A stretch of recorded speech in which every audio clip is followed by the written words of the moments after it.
વિદ્યાર્થી મિત્રો, ફરીથી એક વખત ઓનલાઈન લેક્ચરમાં આપનું હાર્દિક સ્વાગત છે। આગળના લેક્ચરમાં આપણે સીસીના ચેપ્ટર નંબર 3નો અભ્યાસ પૂરો કર્યો।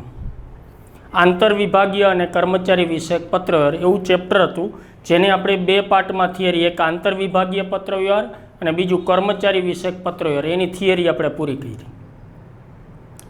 હવે જે આપણે ચાલુ કરવાના છીએ એ એસપીનું ચેપ્ટર ચાલુ કરશું, કંપનીના સંચાલકો। પાંચમું ચેપ્ટર है કંપનીના સંચાલકો। એનો ગુણભાર है 11 ગુણ છે। દરેક વિભાગમાં એક એક પ્રશ્ન પૂછાશે, એ બી સી ડી અને ઈ। એફ વિભાગ પત્રનો એટલે એમાં કોઈ એસપીનો પ્રશ્ન પૂછાતો નથી, એમાં સીસીનો પત્ર હોય છે। તો ટોટલ 11 ગુણનું ચેપ્ટર છે। હવે ચેપ્ટરનું નામ જોઈએ તો કંપનીના સંચાલકો। જૂના અભ્યાસક્રમમાં કંપનીનું સંચાલન એવું ચેપ્ટરનું નામ હતું। થોડાક નવા કંપની ધારા 2013 મુજબ એમાં સુધારા વધારા કરી અને ચેપ્ટરનું નામ કંપનીના સંચાલકો એવું રાખવામાં આવ્યું। હવે કંપનીના સંચાલકો એવું જોઈએ તો આમાં આપણે ખબર પડી જાય કે ધંધાકીય એકમમાં કે કંપનીમાં ધંધાનું સંચાલન કરનાર વ્યક્તિને આપણે શું તો કે સંચાલક કહીએ। સામાન્ય અર્થ આપણે આવો કાઢી શકીએ કે જે વ્યક્તિ કંપનીનું સંચાલન કરતો હોય તે વ્યક્તિ કંપનીનો શું કહેવાય તો કે સંચાલક। કોઈ પણ ધંધાનું સંચાલન કરતા હોય એને આપણે શું કહીએ તો કે સંચાલક તરીકે ઓળખીએ છીએ। હવે ચેપ્ટરની શરૂઆત કરી એ પહેલાં ચેપ્ટરની થોડી રૂપરેખા સમજી તો એક આપણે અહીંયા ડાયાગ્રામ આકૃતિ દોરેલી છે। ધંધાનું સ્વરૂપ આપેલું 3 સ્વરૂપ જોઈએ, એક વ્યક્તિક માલિકી, ભાગીદારી પેઢી અને કંપની। વ્યક્તિક માલિકીમાં માલિક કોણ હોય તો કે એક જ પોતે। વ્યક્તિક માલિકીની પેઢી કોને કહેવાય? આગળ આપણે 11માં એનો અભ્યાસ કરી ગયા કે જે ધંધાકીય એકમનું માલિકી અને સંચાલન કેના તો કે એક જ વ્યક્તિના હાથમાં હોય। કેના હાથમાં હોય? એક જ વ્યક્તિના હાથમાં હોય તો તે પેઢીને કેવી તો કે વ્યક્તિક માલિકી કહેવામાં આવે છે। બીજું સ્વરૂપ એનાથી આગળ જોઈએ તો ભાગીદારી પેઢી। તો ભાગીદારી પેઢીમાં માલિક કોણ તો કે ભાગીદાર। ધંધાનું સંચાલન એટલે કે પેઢીનું સંચાલન કોણ કરે તો કે ભાગીદાર જ કરે। તો આ બે સ્વરૂપ આપણે એવા જોયા કે જેમાં માલિકી અને સંચાલન કેવું તો કે એક જ ધંધાનો માલિક છે એના દ્વારા જે શું તો કે એના ધંધાનું શું થાય સંચાલન। ફરીથી કેના તો કે એક વ્યક્તિક માલિકીમાં તો કે માલિક છે એ જ પોતે શું કરે તો કે સંચાલન। ભાગીદારી પેઢીના માલિકો કોણ તો કે ભાગીદારો। સંચાલન કોણ કરે તો કે ભાગીદાર। ત્રીજું સ્વરૂપ છે એ આપણે જે જોવાનું છે એ કંપની। કંપનીના માલિક કોણ તો કે શેર હોલ્ડર। અહીંયા જો માલિક અને સંચાલન બંને વચ્ચે તફાવત જોવા મળે। આ ઉપરના બેયમાં તમે જો માલિક છે એ જ એનું શું કરે તો કે સંચાલન કરે। કંપની સ્વરૂપમાં જોઈએ તો કંપનીના માલિકો કોણ તો કે શેર હોલ્ડરો, એનું સંચાલન કોણ કરે તો કે સંચાલક। એટલે કંપની સ્વરૂપમાં એવું વિધાન પૂછાતું કે કંપની સ્વરૂપમાં માલિકી અને સંચાલનમાં શું તો કે અંતર જોવા મળે અથવા તફાવત જોવા મળે। કેમ કે કંપનીના માલિકો કોણ તો કે શેર હોલ્ડરો।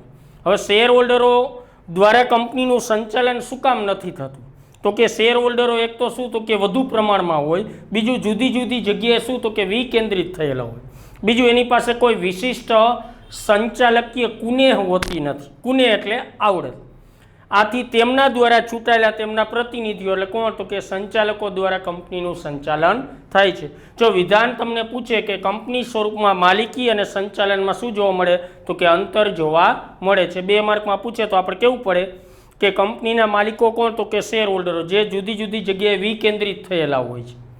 જુદી જુદી જગ્યાએ એટલે કે એક જ સિટીના શેર હોલ્ડર હોય કે એક જ રાજ્યના શેર હોલ્ડર હોય એવું જરૂરી નથી। આપણે આગળના ચેપ્ટરમાં સભ્યપદમાં એવો પણ અભ્યાસ કર્યો કે કોઈ પણ વ્યક્તિ, વિદેશી વ્યક્તિ પણ આપણા કંપનીના શેર ખરીદી અને સભ્યપદ મેળવી શકે।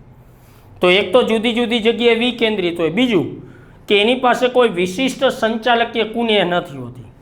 આપણે કોઈ વ્યક્તિ શેર ખરીદે તો કંપની એમ ક્યારેય ન પૂછે કે તમને સંચાલન કરતા આવડશે, આપણે એમ કહીએ કે ના તો આપણે શેર ન આપે એવું બને નહીં। એટલે કે કહેવાનું હોય તો કોઈ પણ વ્યક્તિ શેર હોલ્ડર બની શકે।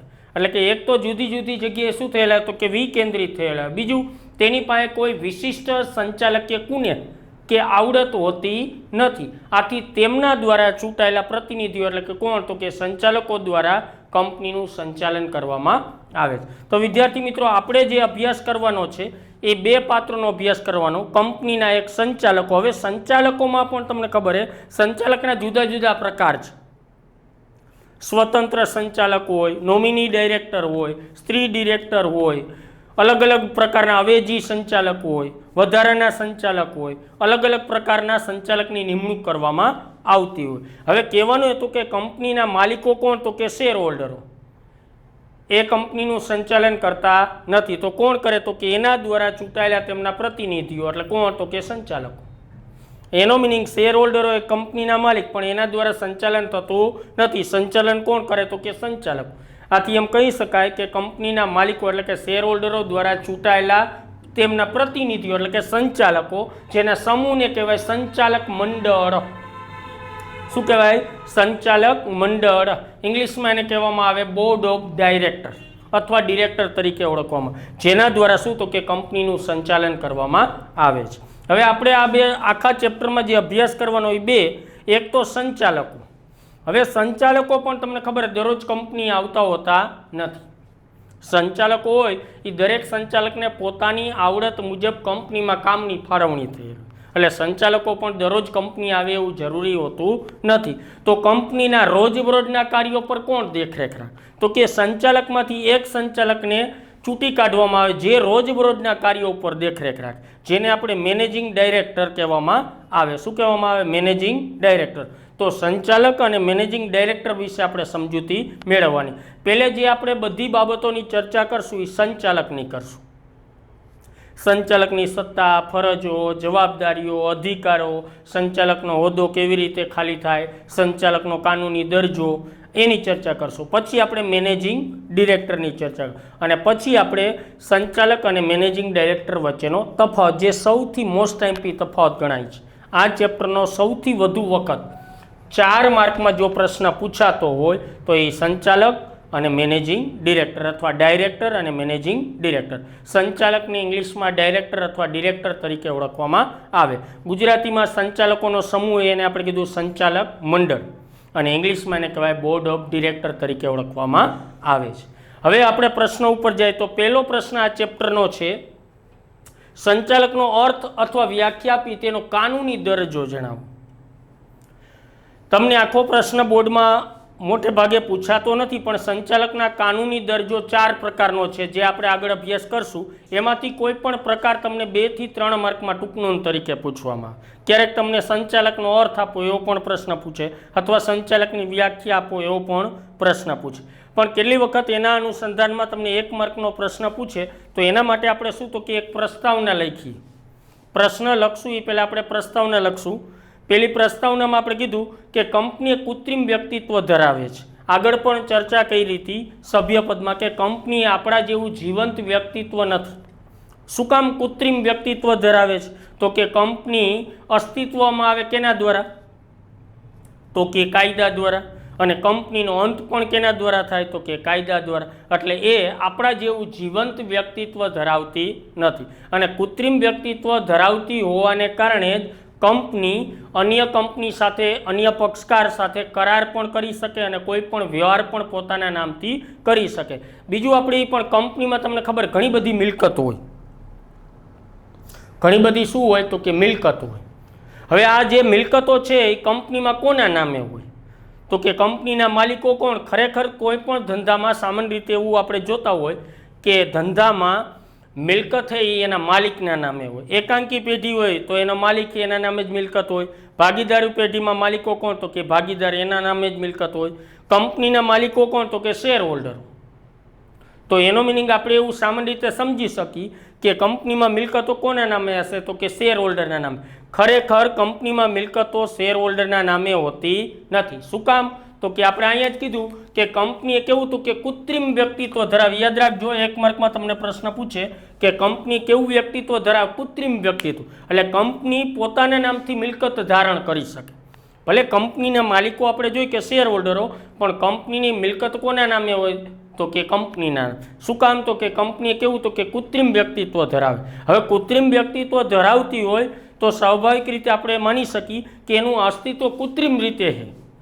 આપણા જેવું એવી રીતે અસ્તિત્વ જીવંત વ્યક્તિત્વ એનું નથી. એટલે કંપનીનું સંચાલન કંપની પોતે કરી શકે નહીં. એટલે આપણે કીધું કે કંપની કેવું તો કે કૃત્રિમ વ્યક્તિત્વ ધરાવે છે. જ્યારે સંચાલન માટે કેની તો કે જીવંત વ્યક્તિની જરૂર પડે. કેની જરૂર પડે? જીવંત વ્યક્તિની જરૂર પડે. એટલે તો આપણે અહીંયા ચર્ચા કરવી પડી કે કંપનીનું સંચાલન કોણ કરે? કૃત્રિમ વ્યક્તિત્વ કંપની છે એટલે એ પોતે સંચાલન કરી શકતી નથી. એટલે સંચાલન કોણ કરે? તો કે શેર હોલ્ડરો દ્વારા ચૂંટાયેલા તેમના પ્રતિનિધિઓ, એટલે કોણ? તો કે સંચાલકો દ્વારા સંચાલન થાય છે. એટલે આપણે કીધું કે કંપની કેવું તો કે કૃત્રિમ વ્યક્તિત્વ ધરાવે છે અને કંપનીનું સંચાલન કરવા કોની? તો કે જીવંત વ્યક્તિની જરૂર પડે છે. આથી તો કે સામાન્ય રીતે ધંધાના માલિકો દ્વારા કોઈ પણ ધંધાકીય એકમ આપણે જોઈએ તો આપણે આ જે ચાર્ટ દોર્યો એના દ્વારા ખબર પડી જાય કે આપણે બે સ્વરૂપ એવા જોઈએ કે જેમાં ધંધાના માલિક દ્વારા જ સંચાલન થતું.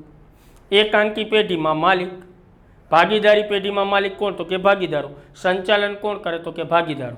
સામાન્ય રીતે કોઈ પણ ધંધાકીય એકમ હોય એના માલિક દ્વારા સંચાલન થતું હોય, પણ અહીંયા કંપનીમાં શું કામ માલિક દ્વારા સંચાલન ન થયું? હમણાં આપણે ચર્ચા કરી કે એક તો શેર હોલ્ડર જુદી જુદી જગ્યાએ શું થયેલું હોય? વિકેન્દ્રિત. બીજું તેની પાસે કોઈ વિશિષ્ટ સંચાલકીય કુને એટલે આવડત હોતી નથી. એટલે જો કીધું કે સામાન્ય રીતે ધંધાના માલિકો દ્વારા જ સંચાલન થતું હોય, પરંતુ કંપનીના માલિકો કોણ? તો કે શેર હોલ્ડર. કંપનીના માલિકો કોણ? તો કે શેર હોલ્ડર. તેના દ્વારા એ શેર હોલ્ડર માલિક હોવાથી તેના દ્વારા ચૂંટાયેલા તેમના પ્રતિનિધિઓ એટલે કોણ? તો કે સંચાલકો દ્વારા કંપનીનું સંચાલન થાય છે. તો વિદ્યાર્થી મિત્રો, આપણે આ હજી પ્રસ્તાવના જે આપણે ક્યાંક એક માર્કમાં પ્રશ્ન પૂછે તો ઉપયોગી બને એટલે આપણે એની ચર્ચા કરી. ચર્ચામાં બે મુદ્દા આપણે ખાસ યાદ રાખવાના કે કંપની કેવું તો કે કૃત્રિમ વ્યક્તિત્વ ધરાવે છે. આથી કંપનીનું સંચાલન કંપની કરી શકે નહીં, કેમ કે સંચાલન કરવા કોની? તો કે જીવંત વ્યક્તિની જરૂર પડે છે. બીજો મુદ્દો આપણે કીધું કે સામાન્ય રીતે કોઈ પણ ધંધાકીય એકમ હોય એમાં સામાન્ય રીતે એનું સંચાલન કોના? તો કે એના માલિક દ્વારા થતું હોય, પણ કંપનીના માલિકો કોણે? તો કે શેર હોલ્ડર.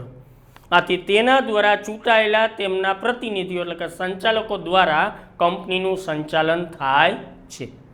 ત્યાર પછી આપણે સંચાલકનો અર્થ કે વ્યાખ્યા જોઈ. જુદી જુદી ત્રણ વ્યાખ્યા આપેલી.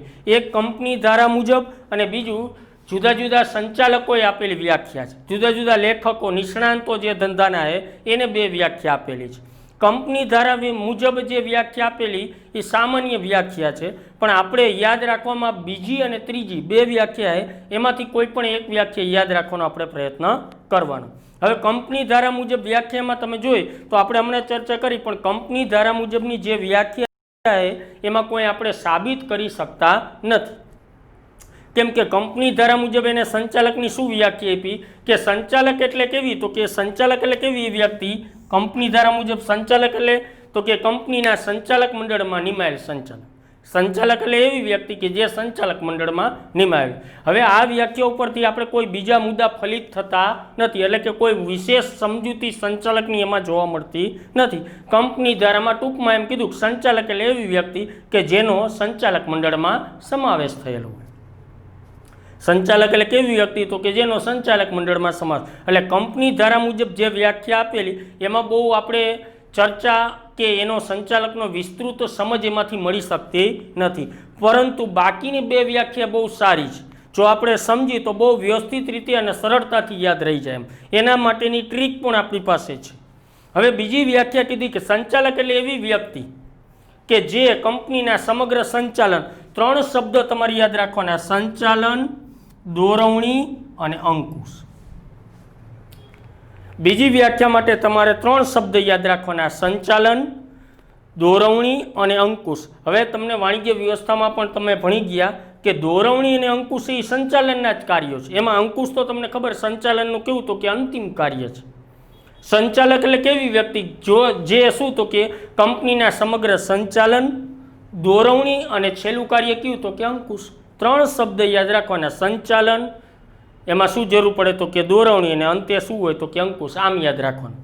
સંચાલક એટલે એવી વ્યક્તિ કે જે કંપનીના સમગ્ર સંચાલન, દોરવણી અને અંકુશ માટે કેવી તો કે વ્યાપક નીતિઓનું અમલ કરે છે. આ શબ્દ યાદ રાખવાનો. વ્યાપક એટલે મોટા પ્રમાણમાં, કેમ કે આખા ધંધાકીય એકમનું સંચાલન કરવાનું હોય તો નીતિઓનું ઘડતર પણ કેવું હોય તો કે મોટા પ્રમાણમાં હોય. અને સંચાલકો તમને ખબર ઉચ્ચ સપાટીએ શું તો કે એને ધંધાકીય એકમની નીતિ અને વ્યૂહરચનાનું ઘડતર કરવાનું, અને એ મુજબ શું તો કે એના હાથ નીચેના અધિકારીઓ અને કર્મચારી તેનો શું કરવાનો તો કે અમલ કરવાનો. એટલે ફરીથી બીજી વ્યાખ્યા: સંચાલક એટલે એવી વ્યક્તિ જે સમગ્ર કંપનીના સંચાલન, બીજો શબ્દ શું કીધો હતો? દોરવણી. અને ત્રીજો કયો હતો કે અંકુશ માટે વ્યાપક નીતિનો અમલ કરે છે. જો ધંધાકીય એકમમાં નીતિ નિયમોનું ઘડતર ન થાય તો ધંધાકીય એકમમાં હેતુ સિદ્ધ ન થાય. અગાઉ પણ આપણે ચર્ચા કરેલી હતી કે કોઈ પણ ધંધાકીય એકમ હોય પોતાનો હેતુ સિદ્ધ કરવા માટે, ઉત્પાદનની તરલતા જાળવવા માટે, વેચાણ વધારવા માટે, નફો વધારવા માટે ચોક્કસ નિયમો હોય અને એનું દરેક ધંધાકીય એકમના કર્મચારીએ એના હોદ્દા મુજબ શું તો કે એનો અમલ કરવો પડે. એટલે 3 બાબત કીધી. સંચાલક એટલે એવી વ્યક્તિ કે જે સમગ્ર કંપનીના સંચાલન, બીજો શબ્દ કયો? દોરવણી, અને ત્રીજો કયો તો કે અંકુશ માટે કયું તો કે વ્યાપક નીતિનો અમલ કરે છે. ફરીથી પહેલે વિદ્યાર્થી મિત્રો આપણે પ્રસ્તાવના જોઈ, એમાં 2 મુદ્દાની ચર્ચા કરી. બીજું આપણે સંચાલકનો અર્થ કે વ્યાખ્યા, એમાં કંપની ધારા મુજબની એક વ્યાખ્યા જોઈ કે સંચાલક એટલે એવી વ્યક્તિ કે જેનો સંચાલક મંડળમાં સમાવેશ થયેલો હોય. બીજી આપણે વ્યાખ્યા જોઈ જે સારી છે. 3 શબ્દો યાદ રાખવાના. સંચાલક એટલે એવી વ્યક્તિ કે જે સમગ્ર કંપનીના સંચાલન, દોરવણી અને અંકુશ માટે વ્યાપક નીતિનો અમલ કરે છે. ત્રીજી વ્યાખ્યા જોઈએ. સંચાલક એટલે એવી વ્યક્તિ, એના માટે તમારે 2 શબ્દ યાદ રાખવાના કે જે કંપનીના શું તો કે મહત્વના દસ્તાવેજ ગણી શકાય. એક આવેદનપત્ર અને બીજું નિયમનપત્ર.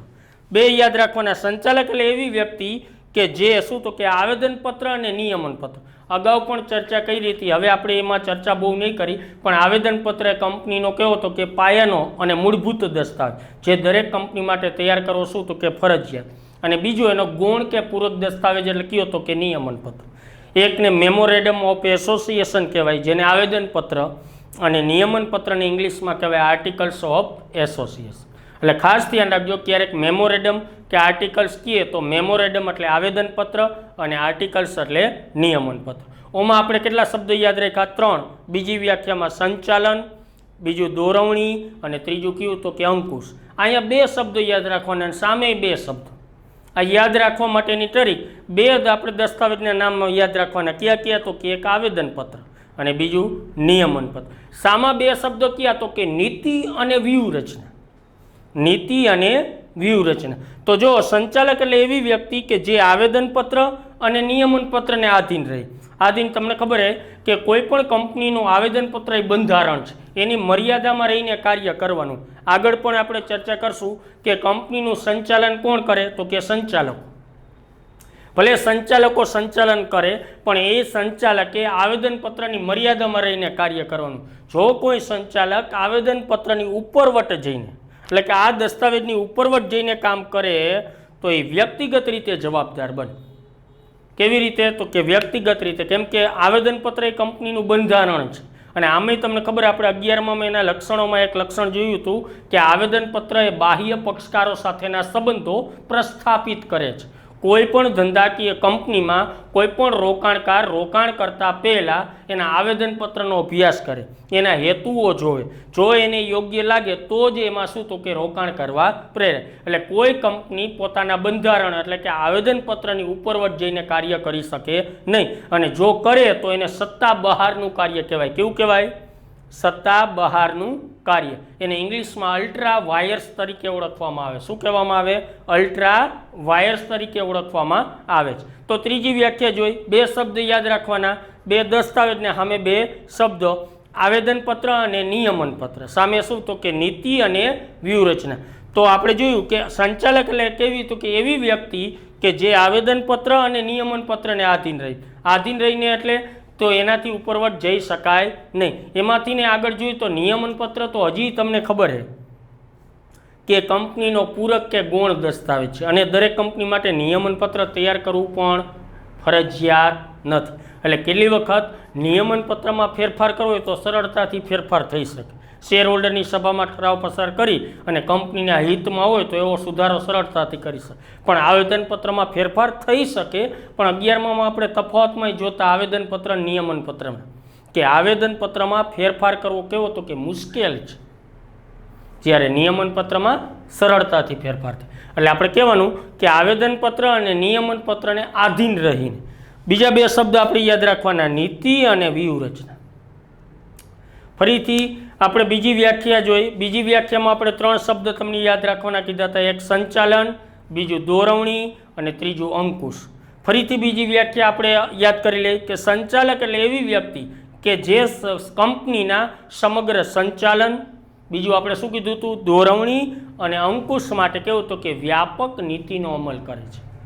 અહીંયા આપણે બે શબ્દ યાદ રાખ્યા, સામે બે શબ્દ, બે દસ્તાવેજ ક્યાં કીધા તો કે સંચાલક એટલે એવી વ્યક્તિ જે આવેદનપત્ર અને બીજું શું કીધું તો કે નિયમન પત્રને આધીન રહીને, સામે બીજા ક્યાં કીધા તો કે નીતિ અને વ્યૂહરચનાના ઘડતર દ્વારા સમગ્ર કંપનીનું સંચાલન કરે છે. હવે આ તો આપણે સંચાલકને, હવે સંચાલક કોને તો કે આ જે સમગ્ર કંપનીનું સંચાલન કરનાર વ્યક્તિઓ, જેને આપણે સમૂહને શું કીધું હતું તો કે સંચાલક મંડળ, જેને બોર્ડ ઓફ ડિરેક્ટર તરીકે ઓળખવામાં આવે. શું કહેવામાં આવે? બોર્ડ ઓફ ડિરેક્ટર તરીકે ઓળખવામાં આવે છે, જેના દ્વારા સમગ્ર ધંધાકીય એકમનું શું કરવામાં આવે તો કે સંચાલન. એટલે તો સંચાલકને કંપનીનું શું કહેવામાં આવે તો કે મગજ કહેવામાં આવે. શું કહેવામાં આવે? મગજ. એમને નથી કીધું, આપણે પણ સરળતાથી સમજી શકીએ કે સંચાલક મંડળને કંપનીનું મગજ શા માટે કહેવામાં આવે. તમને ખબર છે કે આપણા શરીરમાં કોઈ પણ નિર્ણય લેવાય તો મગજ દ્વારા નિર્ણય લેવામાં, અને એ પ્રમાણે શું તો કે આપણું શરીર આખું કાર્ય કરે. એટલે નિર્ણય લેવાનું કામ કોણ કરે તો કે મગજ. તો ધંધાકીય એકમમાં પણ નિર્ણય લેવાનું કામ કોણ કરે? સંદેશા આપવાનું કામ કોણ કરે તો કે સંચાલકો. સંચાલકો નીતિ અને વ્યૂહરચનાનું ઘડતર કરે, એ મુજબ કંપનીમાં તમામ કર્મચારીઓનો શું તો કે અમલ કરવાનો. એટલે આપણે આ ત્રણ વ્યાખ્યા પછી આપણે પેરેગ્રાફ પાડીને કહેવાનું રહેશે કે આમ કંપનીનું સંચાલન કોના દ્વારા તો કે સંચાલક મંડળ, જેને આપણે કીધું કેવું બોર્ડ ઓફ ડિરેક્ટર દ્વારા કરવામાં આવે છે. અને આથી જ સંચાલકોને કંપનીનું શું કહેવામાં આવે? મગજ તરીકે ઓળખવામાં આવે. યાદ રાખજો, એક માર્કમાં ક્યારેક પ્રશ્ન પૂછે કે સંચાલકો એ કંપનીનું શું તો કે મગજ, અને સંચાલકો પાસે સર્વોચ્ચ સત્તા હોય. યાદ રાખજો, સંચાલક મંડળ એ સર્વોપરી છે. સંચાલક મંડળની ઉપર કંપનીમાં કોઈ હોતા નથી. સૌથી ઉચ્ચ સપાટીએ જે કામ કરે કોણ તો કે બોર્ડ ઓફ ડિરેક્ટર. તમારે વાણિજ્ય વ્યવસ્થામાં પણ આવી ગયું સંચાલનની સપાટીમાં કે ઉચ્ચ સપાટીએ કામ કોણ કરે તો કે સંચાલક મંડળ, એટલે કે બોર્ડ ઓફ ડિરેક્ટર. તો આપણે આ ત્રણેય વ્યાખ્યાઓ આપ્યા પછી આપણે કહેશું કે આમ કંપનીનું સંચાલન કોણ તો કે સંયુક્ત રીતે, એટલે કે સંચાલક મંડળ દ્વારા કરવામાં આવે છે, જેને બોર્ડ ઓફ ડિરેક્ટર તરીકે ઓળખવામાં આવે છે. આગળ આપણે કહેશું કે આ સંચાલકો પાસે કંપનીની કેવી તો કે સર્વોપરી સત્તા હોય. તમામ સત્તા કોના પાસે તો કે સંચાલકો પાસે, અને આથી જ સંચાલકને કંપનીનું શું કહેવામાં આવે? મગજ કહેવામાં આવે છે. એક માર્કમાં કહીએ તો આપણે કહેવાનું સંચાલકો એ કંપનીનું શું તો કે મગજ, કેમ કે નિર્ણય અથવા સંદેશાઓ આપવાનું કે નિર્ણય લેવાનું કામ કોણ કરે તો કે સંચાલક મંડળ. સંચાલક મંડળે કંપનીના હિતમાં જે નિર્ણય લે એનો અમલ કરવાનું કાર્ય કોણે કરવાનું તો કે એના હાથ નીચેના અધિકારીઓ અને કર્મચારીઓ. તો વિદ્યાર્થી મિત્રો, હજી આપણે સંચાલકનો અર્થ અને વ્યાખ્યા જ જોઈ. હજી આપણે જે ચર્ચા કરી એ પ્રસ્તાવના અને ત્રણ વ્યાખ્યા, અને વ્યાખ્યાના સંદર્ભમાં આપણે પેરેગ્રાફ પડીને એક આપણે લખશું કે આમ કંપનીનું સંચાલન સંયુક્ત રીતે, એટલે કે સંચાલક મંડળ દ્વારા થાય છે, જેને બોર્ડ ઓફ ડિરેક્ટર કહે છે. અને આ સંચાલકો કંપનીની શું તો કે સર્વોપરી સત્તા ધરાવે છે, અને આથી જ સંચાલકોને કંપનીનું શું તો કે મગજ કહેવામાં આવે છે. હવે સંચાલકનો કાનૂની દરજ્જો, હજી પ્રશ્ન આગળ છે, આપણે સંચાલકનો કાનૂની દરજ્જો જણાવો. હવે વિદ્યાર્થી મિત્રો, આપણે જ્યારે શરૂ કર્યું ત્યારે જ મેં તમને પ્રશ્નમાં કીધું હતું કે આખો પ્રશ્ન મોટે ભાગે બોર્ડમાં પૂછાતો નથી, પણ સંચાલકના કાનૂની દરજ્જા 4 પ્રકારના છે. હવે એ આપણે આગળ હમણાં જોઈ, પણ એ કયો પૂછે એનું કાંઈ નક્કી રહેતું નથી. 2 થી 3 માર્કમાં કોઈ કાનૂની દરજ્જો પૂછે, ક્યારેક સંચાલકની વ્યાખ્યા પૂછે, તો આમાંથી આપણે લખી શકીએ. પણ આખો પ્રશ્ન સામાન્ય રીતે બોર્ડમાં પૂછાતો નથી, પણ કયો ટોપિક પૂછાય એનું કોઈ નક્કી હોતું નથી. એટલે આપણે સંચાલકના કાનૂની દરજ્જો. હવે કાનૂની દરજ્જો શું કામ કીધો?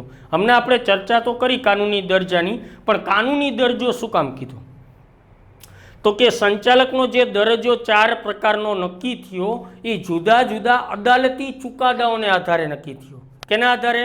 જુદા જુદા અદાલતી ચુકાદાઓને આધારે સંચાલકનો કાનૂની દરજ્જો 4 પ્રકારે જોવા મળે છે.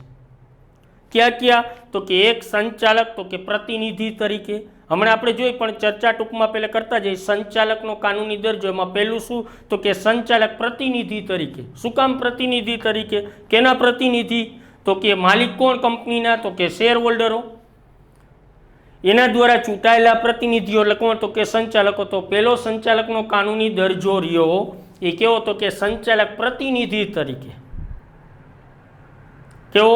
પ્રતિનિધિ તરીકે. અને આમાંય આપણે કાનૂની દરજ્જો શું કામ કીધો? તો કે આપણે કાનૂની દરજ્જો લખી એમાં પહેલાં આપણે પેરેગ્રાફ પાડીને લખશું કે જુદા જુદા અદાલતી ચુકાદાઓને આધારે સંચાલકનો કાનૂની દરજ્જો નક્કી કરવામાં આવ્યો છે, જે નીચે મુજબ છે. એમ કરીને આપણે સંચાલકનો કાનૂની દરજ્જો એમાં એક આપણે કાનૂની દરજ્જો કીધો સંચાલક પ્રતિનિધિ તરીકે.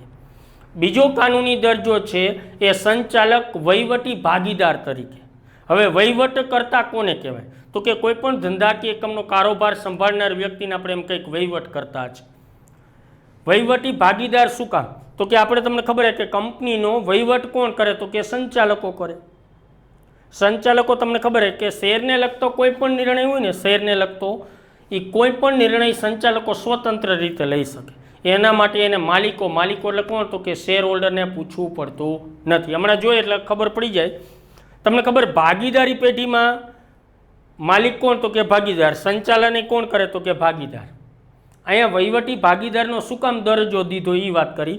તો સંચાલક છે એ ધંધાનો કંપનીનો વહીવટ કરે તો કે આ. હવે ભાગીદારી પેઢીમાં નિર્ણય કોણ લે? તો કે ભાગીદાર લેતો. તો કંપનીના ઘણા બધા નિર્ણયો છે એ સંચાલક લે, એટલે આપણે એને દરજ્જો કેવો આપ્યો? તો કે વહીવટી ભાગીદાર તરીકે. શેર હપ્તા, શેર વેચણી, શેર ફેરબદલી, શેરને લગતા તમામ કાર્ય, શેર સોંપણી, શેર જપ્તી, શેર હપ્તા, શેર ફેરબદલી, શેરના લગતા તમામ નિર્ણયો સંચાલકો એક માલિકીની હેસિયતથી લે. એક માલિકીની હેસિયત એટલે સર્વસત્તાધીશ. એના માટે એને કોઈને પૂછવું પડતું નથી. સંચાલક મંડળે પોતાની રીતે નિર્ણય લઈશ, એમાં કોઈ શેર હોલ્ડરની દખલગીરી હાલતી નથી. એટલે બીજો દરજ્જો આપણે કેવો કીધો? તો કે સંચાલક વહીવટી ભાગીદાર તરીકે. ત્રીજો દરજ્જો આપણે કહીશું એ સંચાલક ટ્રસ્ટી તરીકેનો. સંચાલક એનો દરજ્જો? તો કે ટ્રસ્ટી તરીકેનો દરજ્જો છે. હવે પહેલું આપણે જોયું સંચાલક પ્રતિનિધિ શું કામ? તો કે શેર હોલ્ડરો દ્વારા ચૂંટાયેલા પ્રતિનિધિઓ. બીજું વહીવટી ભાગીદાર શું કામ? તો એની આપણે વાત કરી કે ધંધાનો વહીવટ આખો કોણ? તો કે સંચાલકો સંભાળે અને પોતે એક માલિકીની હેસિયતથી શું? તો કે નિર્ણય લે, એટલે આપણે એને વહીવટી ભાગીદારનો દરજ્જો આપ્યો. ત્રીજું સંચાલક ટ્રસ્ટી તરીકે. હવે સંચાલક ટ્રસ્ટી તરીકે પછી જોઈએ પહેલાં આપણે એ ખબર હોવી જોઈએ કે ટ્રસ્ટી કોને કહેવાય. આગળના ચેપ્ટરમાં પણ આપણે ચર્ચા કરી હતી કે સંપૂર્ણપણે ટ્રસ્ટી કોને કહેવાય. કોઈ પણ આપણે કહીએ કે આ સંસ્થાના ટ્રસ્ટી આ છે, આના ટ્રસ્ટી આ છે, આ કોલેજના ટ્રસ્ટી આ શાળાના ટ્રસ્ટી આ. તો ટ્રસ્ટી કોને કહેવાય? સંપૂર્ણ ટ્રસ્ટી કોને કહેવાય? તો કે બે લાક્ષણિકતા ધરાવતા હોય. એક તો મિલકતનો માલિકી હક ધરાવતા હોવો જોઈએ અને બીજું સંચાલન કરતા હોય. ભલે તળ સપાટી લગીને એનું સંચાલન હોય પણ ઉચ્ચ સપાટીએ સંચાલન કેનું હોય? તો કે ટ્રસ્ટીનું. એટલે બે બાબત ધરાવતા હોવો જોઈએ. એક મિલકતનો માલિકી હક ધરાવતા હોવો જોઈએ અને બીજું સંચાલન કરતા હોય. હવે સંચાલક આમાંથી બેમાંથી કાંઈ કાર્ય કરે? તો કે હા. સંચાલક કંપનીનો માલિક છે? તો કે ના. શેર હોલ્ડરના પ્રતિનિધિઓ. તો ધંધાનું સંચાલન કરે? તો કે હા. એટલે આપણે ત્રીજો દરજ્જો શું કીધું? તો કે સંચાલક વહીવટી ભાગીદાર તરીકે. ઓલા સંચાલક ટ્રસ્ટી તરીકે. ત્રીજો આપણે દરજ્જો કયો કીધો? તો કે સંચાલક ટ્રસ્ટી તરીકે. શું કામ? તો કે કંપનીની મિલકતો અને ભંડોળનો વહીવટ કોણ કરે? તો કે સંચાલકો. કંપનીની મિલકતો અને ભંડોળનો વહીવટ કોણ કરે? સંચાલક. ભલે પોતાના નામથી નથી કરી શકતા. કોઈ પણ વહીવટ સંચાલક કરી કોના નામે કરવો પડે? તો કે કંપનીના નામથી. કરે વહીવટ કોણ? તો કે સંચાલક. પણ એને કોના નામથી કરવાનો? તો કે કંપનીના નામથી. એટલે આપણે ત્રીજો દરજ્જો કીધો સંચાલક ટ્રસ્ટી તરીકે. અને ચોથો દરજ્જો સંચાલક તો કે કર્મચારી તરીકે. સંચાલક કર્મચારી છે પણ સંચાલક કર્મચારી નો કહેવાય. કંપનીનો વ્યક્તિ છે પણ કર્મચારી નો કહેવાય. પણ શું કહેવાય? તો કે પગારદાર કર્મચારી નથી. કેમ કે પગારદાર કર્મચારી હોય ને એની કોઈ દિવસ ચૂંટણી ન હોય. કોઈ પણ કર્મચારી નિમણૂક થાય કંપનીમાં તો ચૂંટણી કરવામાં ન આવે, એને ચૂંટી કાઢવામાં ન આવે.